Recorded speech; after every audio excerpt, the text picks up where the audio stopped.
ኤለን መስክ ከሰሞኑ በኢትዮጵያ ድህነት ላይ መሳለቁ ይታወሳል። የአፍሪካውያኑ ልጅ ኢማኑኤል ኢቦይ አዲስ አበባ ሆኖ ምላሽ ሰጥቶታል።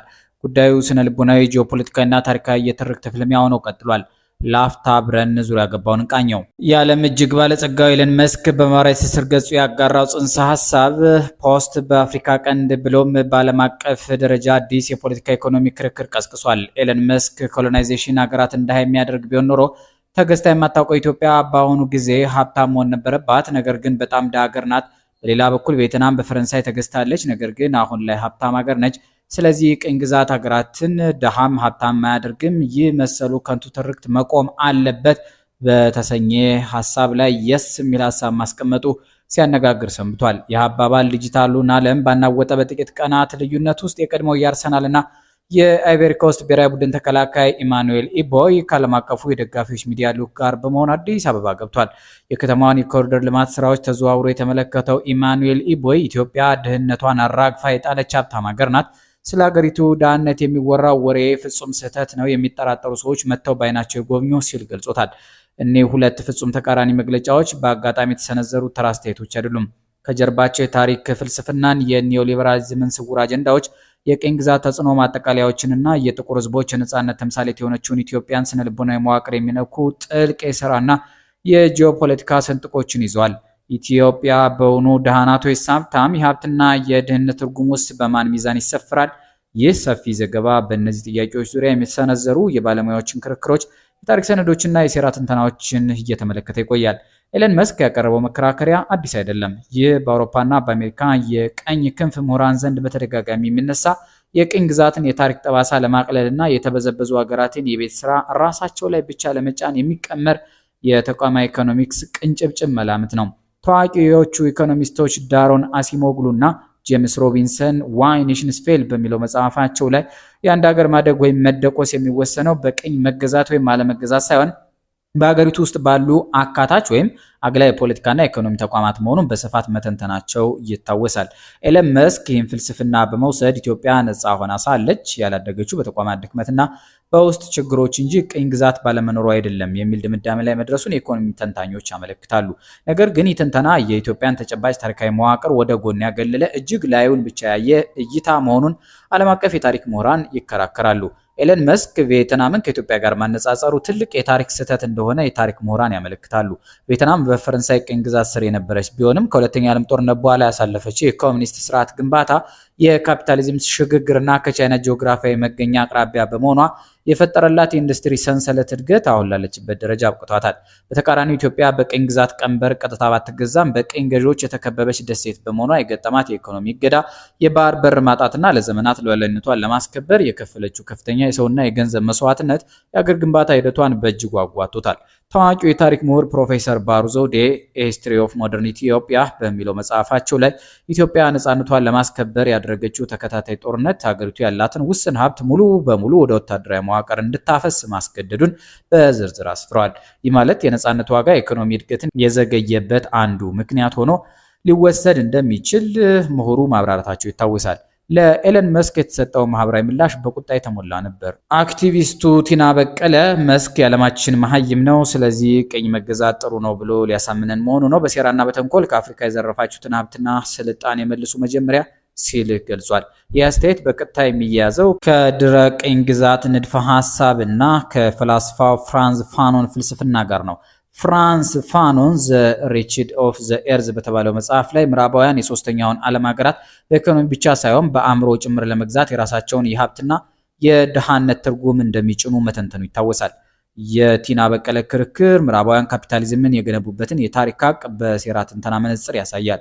ዋልተር ሮድኒ ሃው ዩሮፕ አንደር ዲቨሎፕድ አፍሪካ በሚለው መጽሐፉ ላይ የምዕራባውያን ኢንዱስትሪ አብዮት የተገነባው ከአፍሪካ በተዘረፈ ወርቅ፣ አልማዝ፣ የሰው ኃይልና ጥሬ ዕቃ መሆኑን በግልጽ ማስቀመጡ ይታወሳል። ኤለን መስክ ያደገባት ደቡብ አፍሪካ የዚህ ማሳያ ናት። የመስክ አባት በዛምቢያ የአፓርታይድ ስርዓት በነበረበት ጊዜ የአፓርታይድን ኢኮኖሚያዊ መዋቅር በመጠቀም የአልማዝ ማዕድን ማውጫ ድርሻ እንደነበራቸው የሚጠቅሱ የታሪክ መዝገቦች አሉ። ስለዚህ የመስክ ሀብት መሰረት ራሱ ከአፍሪካ መሬት ስርዓታዊ በሆነ መበዝበዝ የመጣ በመሆኑ እሱ ስለ አፍሪካ ድሃነትና ቅኝ ግዛት ሊነቅፍ የሚችልበት የሞራል ልዕልና የለውም የሚለው የሴራ ትንተና በማህበራዊ ሚዲያው ላይ ትልቅ ቦታ አግኝቷል። ፍራንዝ ፋኖን ዘ ሬቼድ ኦፍ ዘ ኤርዝ በተባለው መጽሐፉ ላይ የአውሮፓ ሀብት ሙሉ በሙሉ ጥቁሮችን፣ እስያውያንን፣ ሰሜንንና ደቡብ አሜሪካውያንን በመበዝበዝ የተገነባ መሰረት አለው ሲል ገልጾታል። ክርክሩ በዲጂታሉ ዓለም የለኮሰ ሳለ በአንጻሩ በአዲስ አበባ ስቴዲየም የተካሄደው የአርሰናል ደጋፊዎች ኮንሰርትና የኢማኑኤል ኢቦይ ጉብኝት ፍጹም ተቃራኒ እውነታን ይዞ የመጣ ነበር። ኢቦይ የለንደንን የድሃነት ጎዳናዎች ያየ የህይወትን ውጣ ውረድ በጽኖ የተረዳ ስብዕና ነው። ብዙዎች እንደሚያስታውሱት ኢማኑኤል ኢቦይ በአርሰናልና በጋላታሳራይ የእግር ኳስ ዘመኑ በሚሊዮን የሚቆጠር ዶላር ቢያገኝም ከቀድሞ ባለቤቱ ኦሬሊ ጋር በነበረው የፍቺ ክስ ምክንያት ሀብቱን በሙሉ ተቀምቶ በለንደን ጎዳናዎች ላይ ያለ መጠለያ እስከ መኖር ደርሶ ነበር። ልጆቹን ለማየት እንኳን የማይፈቀድለት የነበረው ኢማኑኤል ኢቦይ የሀብትን መክሰምና የድሃነትን መራርነት በአካል የቀመሰ ሰው መሆኑ ይታወሳል። እንዲህ ያለው ሰው ወደ አዲስ አበባ መጥቶ የአዲስ አበባን ኮሪደር ልማት፣ የህዝቡን መስተንግዶና የአርሰናል ደጋፊዎችን ጥልቅ ፍቅር ሲመለከት የሰጠው አስተያየት ትልቅ ስነ ልቦናዊ መነሻ አለው። ኢማኑኤል ኢቦይ ያየው ቁሳዊ ሀብትን ብቻ ሳይሆን የማህበረሰብ ሀብትን ጭምር መሆኑን የስነ ልቦና ባለሙያዎች ይናገራሉ። ሮቢ ላይል የሚመራው ታዋቂው ኤኤፍቲቪ ሚዲያ አዲስ አበባን ሲጎበኝ ያየው ምስል ምዕራባውያን ሚዲያዎች ለዘመናት ከሳሏት የድርቅና ረሃብ ምስል ጋር ፍጹም የሚቃረን ነው። ኢማኑኤል ኢቦይ ለኢቢሲ ሲናገር የሚወራው ወሬ ስህተት ነው፣ መተው ባይናቸው ይሁ ማለቱ የምዕራባውያንን የሚዲያ የበላይነት ትርክት የሚሰብር ነው። አዲስ አበባ እያደረገችው ያለው ፈጣን የከተማ መዋቅር ለውጥ፣ አረንጓዴ ልማትና የጽዳት ስራዎች የሀገሪቱን ገጽታ በመቀየር ረገድ አዲስ ዲፕሎማሲያዊ መሳሪያ እየሆኑ መምጣታቸውን ይህ ጉብኝት ያሳያል። ኢትዮጵያ በውኑ ደሃ ናት ወይስ ሀብታም ለሚለው ጥያቄ ምላሽ ለመስጠት የፈረንሳይን ሶሲዮሎጂስት ፒየር ቡርዲዮ የካፒታል ንድፈ ሀሳብ መዋቅር መዋስ እንችላለን።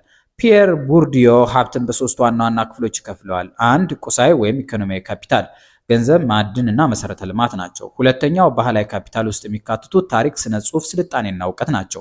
ሶስተኛው ማህበራዊ ካፒታል ብሎ የጠቀሰው አንድነት፣ መስተንግዶ፣ ሃይማኖትና ማህበረሰባዊ እሴቶች ናቸው። ኤለን መስክ ኢትዮጵያን የመዘናት በቁሳዊ ካፒታል ብቻ መሆኑን የኢኮኖሚ ባለሙያዎች ያመለክታሉ። በዚህ ሚዛን ከተለካች ኢትዮጵያ በኢኮኖሚ ፈተናዎች ውስጥ ያለች፣ የውጭ ዕዳ ያለባትና የድሃነት ወለል በታች የሚኖሩ ዜጎች ያሉባት ሀገር መሆኗ ሀቅ ነው። ነገር ግን ቲና በቀለና ኢማኑኤል ኢቦይ የጠቀሱት ሀብት የሚያተኩረው በባህላዊና ማህበራዊ ካፒታል ላይ መሆኑን ታዛቢዎች ይናገራሉ።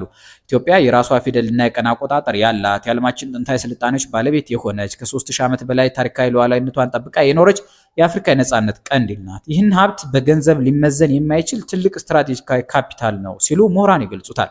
የምዕራባውያን ስሌት ይህንን ታሪካዊ ልዕልና ዝቅ አድርጎ ለመመልከት ሁልጊዜም ቁሳዊ ድህነትን እንደ መደበቂያ ጋሻ ይጠቀማል። የኤለን መስክ ትዊት በአጋጣሚ የመጣ ነው ብሎ ማለፍ የፖለቲካዊ ዋህነት ነው። በሴራ ትንተናና በጂኦፖለቲካዊ ሚዛን ሲታይ የምዕራባውያን ባለሀብቶችና ተጽዕኖ ፈጣሪዎች የኢትዮጵያን ስም በዚህ መልኩ ማንሳታቸው ከሚከተሉት ወቅታዊ ሁነቶች ጋር የተያያዘ ሊሆን እንደሚችል ተንታኞች ይናገራሉ።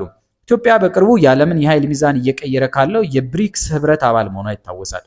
ይህ ህብረት የምዕራባውያንን የዶላር የበላይነት የሚፈታተን በመሆኑ የምዕራባውያን ካፒታሊዝም ጠባቂ የሆኑት እንደ ኤለን መስክ ያሉ ቢሊዮነሮች በህብረቱ ውስጥ ያሉትን አፍሪካውያን ሀገራት ደሃና የማይረቡ አድርጎ የማሳየት ስነ ልቦናዊ የፕሮፓጋንዳ ጦርነት ሊከፍቱ እንደሚችሉ የጂኦፖለቲካ ተንታኞች ያመለክታሉ። ኢትዮጵያ በገዛ አቅሟ የገነባችው የኢትዮጵያ ህዳሴ ግድብ የምዕራባውያንን የፋይናንስ ተቋማት ሳትጠብቅ ደሃነትን በራሷ ታሪካዊ ቁርጠኝነት ማሸነፍ እንደምትችል ያሳየችበት ትልቅ ማሳያ መሆኑ ይታወሳል። ይህ ደግሞ የአፍሪካ ሀገራት ያለ ምዕራባውያን እርዳታ ሊያድጉ አይችሉም የሚለውን የኒዮ ኮሎኒያል ትርክት ስባሪ ስላደረገው መስክ ይህንን ታሪካዊ እውነታ ለማሳነስ የሞከረበት ስውር ስልት ሊሆን እንደሚችል የፖለቲካ ተንታኞች ያመለክታሉ። ኢትዮጵያ አሁን ላይ የዲጂታል ኢኮኖሚ፣ የቢትኮይን ማይኒንግ እና የባቡር መስመር ዝርጋታዎችን እያፋጠነች ትገኛለች።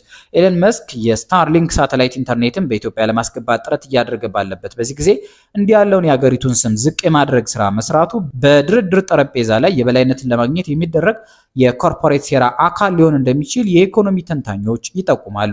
በመጨረሻም የኤለን መስክ ኢትዮጵያ ድሃ ነች የሚለው አባባል እና የኢማኑኤል ኢቦይ ኢትዮጵያ ሀብታም ሀገር ናት የሚለው ምስክርነት የአንድ ሳንቲም ሁለት ገጽታዎች ናቸው። ኢትዮጵያ በቁሳዊ ዓለም ገና ብዙ የሚቀራት የኢኮኖሚ ማሻሻያዎችን የምትሻ የህዝቧን የኑሮ ደረጃ ለማሻሻል ሌትና ቀን መስራት ያለባት ሀገር መሆኗ ግልጽ እውነታ ነው። በዚህ ረገድ የመስክ ትችት ፍጹም የውሸት ወሬ ባይሆንም ያቀረበበት የታሪክ ፍልስፍና ግን ስህተትና የቅኝ ግዛትን ግፍ የሚያሳንስ ነው። በሌላ በኩል የኢቦይ እይታ ኢትዮጵያ ያላትን ትልቅ ተስፋ፣ የህዝቧን ጽናት፣ ውብ ባህሏንና አዲስ አበባ እያሳየች ያለችውን የዘመናዊነት ጉዞ የሚያንጸባርቅ አዎንታዊ ኃይል ነው። የታላቁ የህንድ መሪ ማህታማ ጋንዲ በአንድ ወቅት ድሃነት እጅግ የከፋው የአመፅ አይነት ነው፣ ነገር ግን የሰው ልጅ መንፈስና ታሪካዊ ክብር በቁሳዊ ድሃነት ሊደቆስ አይችልም ማለታቸው ይታወሳል። ኢትዮጵያ በታሪኳ ድሃውን አታውቅም። የገጠማት የኢኮኖሚ አሻጥርና የታሪክ ውጣ ውረድ ግን ለጊዜው ቁሳዊ እድገቷን አዘግይቶታል።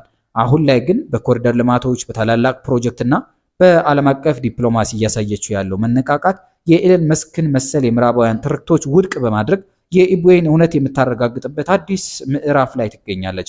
ክርክሩ ይቀጥላል። ነገር ግን የኢትዮጵያ እውነተኛ ሀብት በታሪኳ በነፃነቷና በህዝቦቿ ጽናት ውስጥ ለዘላለም ተቀብሮ ይኖራል። እናንተ አስተያየት ላይ ተነጋገሩበት፣ ተጫወቱበት። የእኛን አበቃን። ሰናይ ጊዜ